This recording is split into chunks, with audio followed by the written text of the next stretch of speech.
Here I am where the movie started, facing at a photo they've taken, space tree flying through the sky. Hi everybody, welcome to Social Food Network. Got another special edition today. I'm here at Bistro, Saigon in Ilkley with my very good friend Locke. I must say Locke, and I'm, not just because you're sat here next to me, Bistro Saigon is my favourite place to eat in Ilkley. As a family, even our little boy, he loves your warm rice. So thank you for that. Thank you. So tell us a little bit. I think everyone's quite keen to see how Vietnam to Ilkley, how did that all come about? Post-war Vietnam, so we lost the war to the communist north. So Vietnam post-war was very, very poor. Everybody had to step up very, very quickly. And part of my stepping up in my family role was the cooking side. I would go to the market every day, buy the produce, because we didn't have any electricity, so there's no refrigeration. Right, okay. So every meal was freshly prepared every day.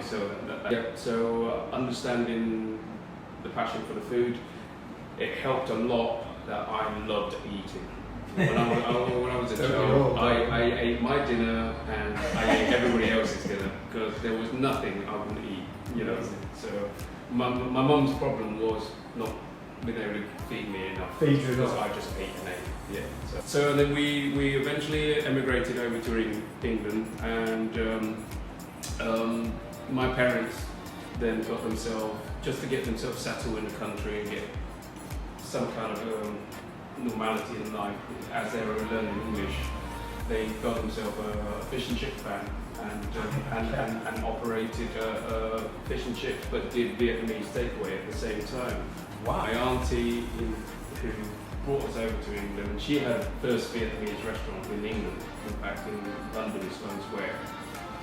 But I never did intend to be in catering, so it was drilled into us to become a doctor, a scientist. I was going to say, what was your dream when you were? I was meant to be a marine biologist. Oh really? Yes. I think it's a bit different. Yeah, and finished university in fair bit of debt with no job, and my sister rang me up and said, I'm thinking of opening a restaurant, a Vietnamese restaurant in Canterbury. Right, okay. Would you want to come into it with me? So I just said, well, you know what, I'm doing nothing. I need to pay some bills. Yeah. Why not? Why not? So I packed the car up at Staffordshire, drove down to Canterbury, moved in with them, and we got this little restaurant in Castle Street, Canterbury. And we opened Bistro Vietnam, it was called at the time. And menu similar to what I've got here, because I'm paying tribute to that. We only had 13 tables, and we were full every night. And it was, the atmosphere was absolutely buzzing. I was headhunted by a friend who had a pub, and they had a string of pubs, and they said, we would like you to come and be a head chef at a pub in Oxfordshire. And I was like, well, it's a bit different. I was never ever ready to be in the head chef position. Yeah. I was too young. But then I thought, I'm a quick learner. I'm just going to wing it. Yeah. So I took the role, winged it. Confident in your abilities. Learned a hell of a lot very quickly. I had to. The car park was like a prestige car showroom. You almost wished you owned that. Yeah, it must be making some money. Absolutely. Then I just felt it was time to move on. But I didn't even know Ilkley existed, to be honest. Right. Okay. Yeah. You wouldn't. I've heard of Yorkshire. Coming from Vietnam and living in London. Yeah.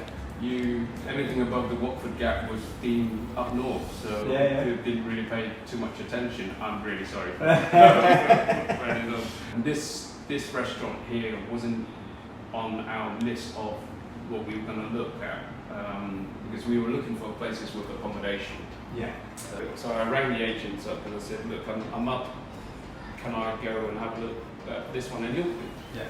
And he said, yeah, sure. So, and then as soon as I drove into Ilkley, I just thought, this looks promising. Was it a bit of a, not a love affair, but was it a bit of an instant kind of like, well, it's nice there. I know the first time I came to Ilkley, I was like, that's fine, I like it. Yes, very much. Fell in love with Ilkley straight away. Just very chic, very trendy, and and Ilkley had that buzz and that feel about it. And I thought, I like it here, you know. And then we got into the restaurant and had a look around, and I saw the potential instantly.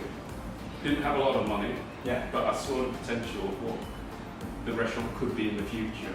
And hopefully I'll still be in business. You know, To talk about it later. yeah, to talk about it later. And How long ago was that?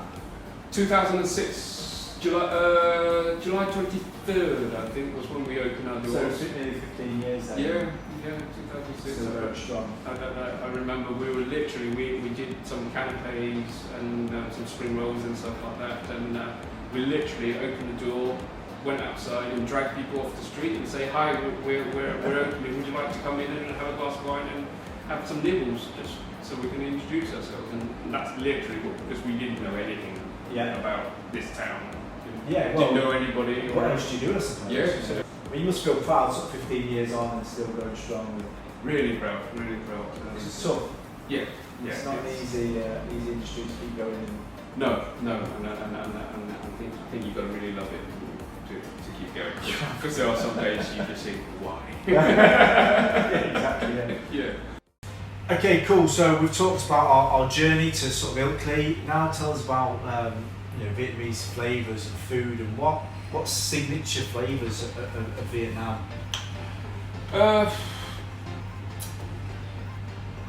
I get this question a lot. Yeah. And Vietnamese food, and I always struggle to answer this because Vietnamese food is quite unique in its own right. I think it's because it's been influenced by so many different countries, from China, Thailand, Cambodia, Japanese, and the French influence from the time of the French in Indochina. They were there for 100 years, so they the typical example is banh mi, which is the baguette sandwich in Vietnam. That's a good bet. That is the national. that is the national sandwich of Vietnam, and it's filled with loads of different meats and herbs. And it's like the way the Vietnamese do things, we take things and we zing out our way of flavors.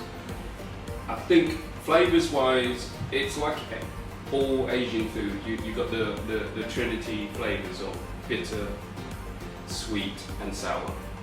And it's the balance of all those three. And so some dishes will lend themselves to the sweet end spectrum, some will be bitter, and some will be the salty. And then most of the dishes kind of in the middle, all three. Loads of layering, lots of herbs, so you don't just use one herb, you would use 6 or 7 variety of herbs, and it will be a cocktail of herbs. And so I think Vietnamese food is all about that sort of every mouthful is different texture, different flavours, and it just dances around your tongue all the time in that freshness of it. The core ingredients in the Vietnamese larder would be your lemongrass, your garlic, your chilies, the fish sauce. Our fish sauce is like olive oil to the Mediterranean. It's in our blood, it's in our soul. As my mum and dad say, a Vietnamese is not a Vietnamese unless you've got fish sauce flowing through your veins. Mint and coriander are a big part of our lives. We'll grow up with those flavours. Your style of food, is there a dish that you love to cook and love to eat, or is there a different kind of, do you prefer to cook something but eat something different? I can live off noodle soup. Okay. 7 days a week. Right. But I crave noodle soup constantly, and if I've been away on holiday and I've spent a week or 2 weeks of eating foreign thing, the first thing I come home to, I cook for myself, is always a noodle soup. That satisfies all my craving, all the taste buds, and texture and everything. That's always noodle soup for me. What's the basis to a good noodle soup? The broth. The broth. The labour of love is in the broth. You've got to take the care and the love. You put all your love and energy into that broth, and the broth is you're judged in Vietnam by your broth being clear. So the master of a good chef or a good cook is how clear they can get their broth. How clear and how tasty. Yeah, it's not always achievable because it can turn very quickly and you can mess it up. The fine line between having a decent broth and one that looks like mud water it's quite a knack. How have you adapted here? Have you adapted your recipes to suit more of an English palate, more of a local palate? The answer is yes. You have to, because if you were to completely cook as for the Vietnamese palate, texturally, it would just be a little bit of a bridge too far, because we quite enjoy gelatinous, chewy textures, and we eat sometimes quite salty as well, because the climate lends itself for that, and spicy. So things, take for example a fish. Over here, I would tend to fillet the fish, so there's no bones in it. But in Vietnam, when I was cooking as a child, we would never ever fillet the fish. We would always serve the fish whole, with his head and everything, because my mum's favourite part of the fish is the fish head. But in terms of flavours and technique and how I cook, I pretty much keep it to how I've been taught at home to cook it. I've just literally changed how the product is prepared and served and broken down. Has it been tough to do that from a pride point of view, again from the sort of chef's point of view? I know it's quite hard sometimes to go against, you know, a lot of your sort of moral standards to adapt and. Was when I was younger. When I had a bigger ego. I had point to prove when I was the ego. Now as I'm getting older, I don't really care. as long as the customers are smiling and happy and they're coming back. I've been keeping a close eye on your takeaway service, which has been mental by all accounts. Crazy. I mean, that must, you know, make you feel so happy that you've had that support. And I know it's been hard work, it's been graft, and you've been balancing other things as well. Children, other work, and it's great to keep going. It's been amazing. It's made Paul and I a bit emotional at times, just knowing the support that we've had in Ilkley, and it's all that hard work all these years tells you that actually it's worth it. I won't lie, it's been really hard, and translating Vietnamese. In fact, I would say Vietnamese food is probably one of the worst food to translate into a takeaway format.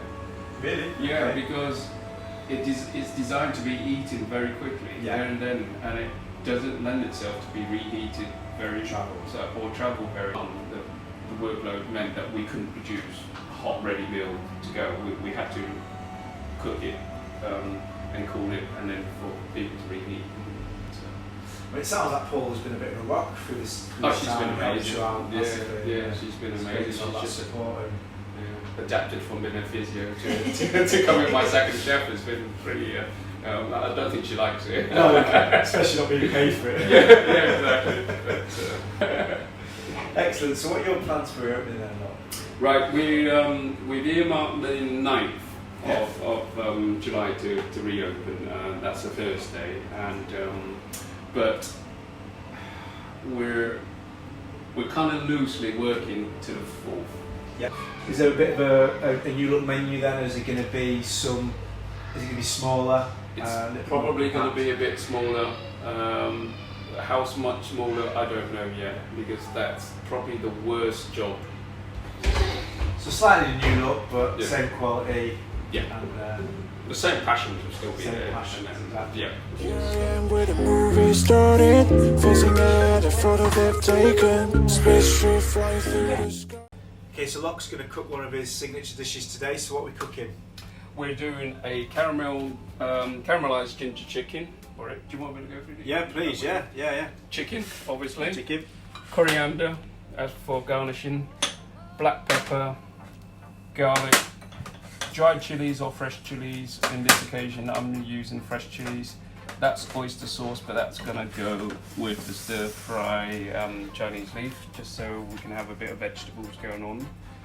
Spring onions to finish the dish, and obviously ginger, plenty of sugar, and fish sauce, the Vietnamese blood. So I'm just going to show you how in the restaurant I would break this chicken down so it's skinless and it's boneless, but I'm going to show you how I used to do it when I was well, if I was cooking at home for my mum and dad, for myself even.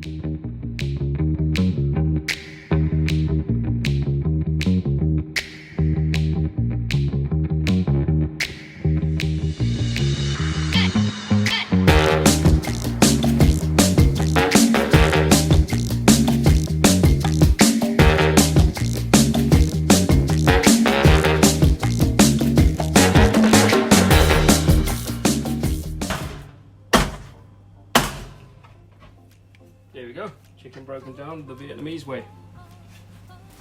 Do you use chicken feet a lot? The way we're selling it here, but No.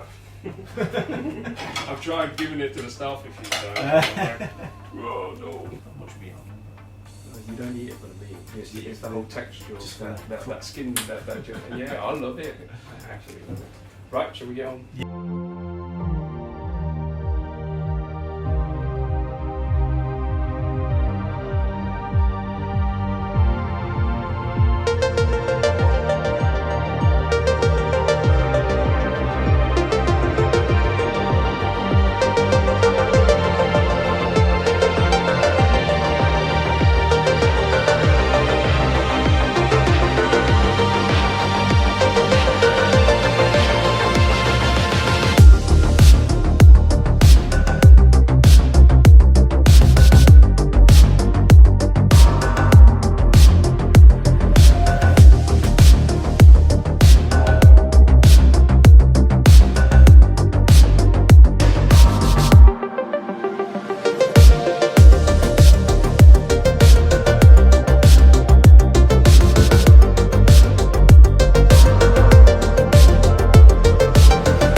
Sorry.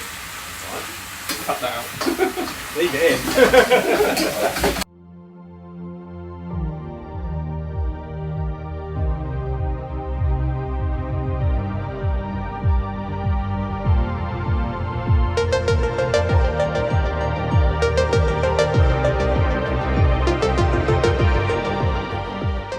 Would Vietnamese children eat the same food as their parents, or would you make it milder? Yeah.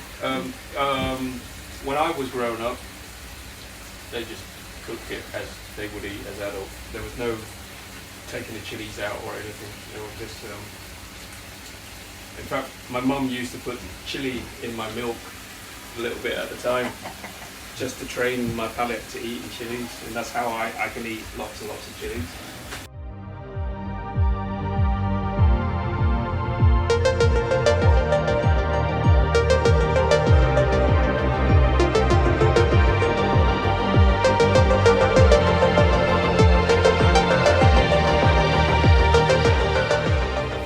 Right, so a typical Vietnamese dinner or lunch or whatever, we don't tend to have starters or mains. We generally just, the whole family or the whole group would sit down to lots of variations of dishes, so that there's always rice is the centre, so a staple.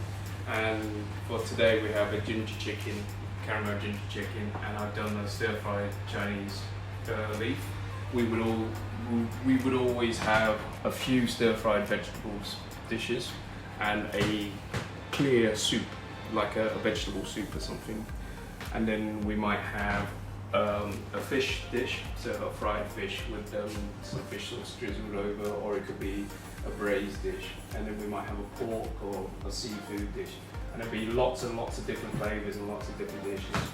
And the rice is the centre, and the idea of a Vietnamese meal is you put the bit of rice into your bowl, and then you just pick a little bit of each, as and when you fancy. I fancy it, and then at the end we would have a piece of fruit to finish off as a dessert, because we don't really do desserts in Vietnam. Yeah. And then we would go out in the evening for a stroll and a walk before bedtime, and we would have ice cream. Okay. Or there'll be a street vendor selling a dessert, and then we'll sit there and have a dessert. But that's how we have desserts. We never have it straight after a meal.